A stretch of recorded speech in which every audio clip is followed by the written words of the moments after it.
Well, during the job search, gender stereotypes have more opportunities to come into play. In a book by Wolverton et al., several women leaders in STEM fields share their experiences within the job search process and workplace. For instance, an example of bias occurred when a woman wasn't offered a job because a few male members said that they couldn't work well with her since she was a woman. Another woman talked about her thoughts on bias and said that women have to work harder to get noticed professionally. Women get overlooked for technical awards or consultation in hiring or just presenting a good idea. It's not a fixed glass ceiling, but more about subtle dismissiveness. Other forms of bias include wage gaps. On average, women in computer science are paid about 87% of their male counterparts, while in fields like engineering, the gap falls to 82%. Although a woman in STEM makes more money than a woman in other professions, there is still a clear wage gap. The wage gap between all men and women is a woman making on average 77% of what a man would make doing the same job. For women in STEM, there is still a wage gap, but it is closer, at around 86%. This higher wage and lower wage gap should motivate more women to go into STEM, but even with higher wages, STEM has underrepresentation of women. Another example of bias is when one of the women was denied a job at a lab because she was married. The director didn't like women who were married, and therefore might have children. This bias also related to an unfair disadvantage. Many women who go into STEM put off having children until they've finished their education, and this is usually around the same time as when women would focus on work that is required of a tenured position. At least 3 of the earliest female scientists who received their graduate degrees in their 20s and 30s were threatened with losing their jobs if they got married or started a family. Also, they were not allowed to go into certain labs when men were present, as women would be too much a distraction with their mere presence. In comparison, many jobs in other fields are not as intensive during these years, which is why many women switch out of the STEM field and into others. Thus, women are impeded by both bias and biological reasons when searching for a job in STEM. While most women encounter negative stereotypes during their education, women who continue through their STEM careers face more challenges, explaining the underrepresentation of women. So what can we do to fix this problem? Policies such as maternity leave or spousal accommodation try to fix some of the issues, but these aren't enough. Women should be encouraged and supported throughout their lives.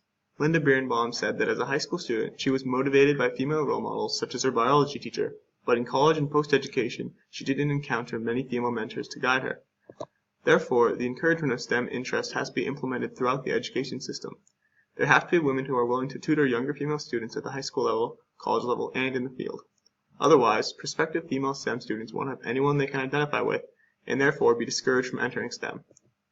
The lack of women in STEM has led to the funding and creation of programs and internships, and funds for any kind of project to get young women involved in the field. Mostly these programs are referred to as OSTs, also known as out-of-school time. Studies conclude that the best way to get young women involved is through 3 main ideas: engagement, capacity, and continuity. Without the constraints of specific school rules and timing, an OST allows for a more explorative and engaging environment. Some of the constraints in school may stop a child from taking a learning risk, like asking a question or attempting to answer a difficult question. An OST specific to their needs can help foster their explorations in the field. One of the main purposes of these OSTs is to connect students to someone they can relate to, someone who is younger, looks like them, and is already pursuing a STEM field. This helps to get rid of the stereotype that all scientists are like Albert Einstein, the old white man with wild hair wearing a lab coat. The youth voice comes from these explainers or helpers, puts STEM into a sociological and practical point of view. Not only do OST get children out of the constraints of school, but they also allow parents to become involved.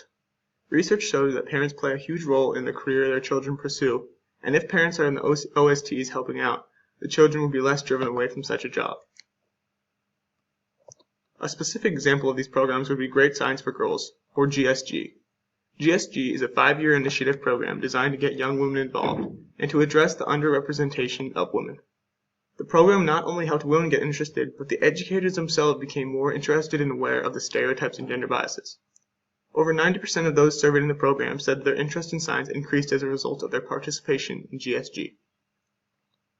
Great Science for Girls is just one of many programs implemented to help young women in STEM. These are just a few examples of what has been done to expand interest for girls in STEM. With extra funds and more support, the expansion of out-of-school time programs could help change the inequality in any field. Coming from a string of expectations, perceptions, and gender bias, women have to go through much adversity to pursue fields dominated by men. Even things like better salaries and wages can't bring women into STEM, while gender bias and discouraging stereotypes still prevail. Although much has changed in the last century for women in STEM, there is still a long way to go for gender equality. Thanks for watching!